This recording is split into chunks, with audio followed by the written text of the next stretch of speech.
Canada কিংবা উন্নত দেশগুলোতে আপনার যে কোনো কেনাকাটার জন্য গ্রোসারি থেকে শুরু করে যে কোনো কেনাকাটার জন্য আপনার বাড়ির পাশে আপনি অ্যাভেলেবেল স্টোর পাবেন না। এই যে এরকম স্পেসিফিক প্লেসে শপিং সেন্টার সেলিং সেন্টারগুলো থাকে। এই যে আমার পিছনে একটা সেলিং সেন্টার প্রিভিউ মার্ট।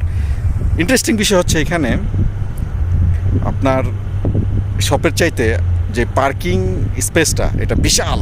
এখানে প্রত্যেকটা কাস্টমার যাতে তারা কমফোর্টেবলি তাদের গাড়িগুলো এখানে পার্ক করতে পারে সেই সুন্দর ব্যবস্থা করে রাখা হয়েছে। যে দেখুন বিশাল, এটা কিন্তু পুরোটা একটা পার্কিং লট বলা যায়। এখানে পার্কিং করার জন্য কাস্টমারদের, অর্থাৎ আপনার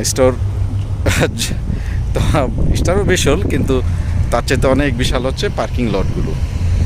কানাডার এই পার্কিং স্পেসগুলো দেখে আমার মানে এত অর্গানাইজড লেগেছে, ভালো লেগেছে যে কোনো আপনার গ্যাদারিং থাকবে না, কোনো ডিস্টারবেন্স আপনি পাবেন না।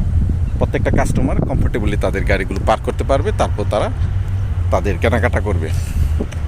It's really very organised and praise of the method. To be honest, কানাডার এই সেলিং সেন্টারগুলোতে আসলে আপনার খুবই ভালো লাগবে। Thank you.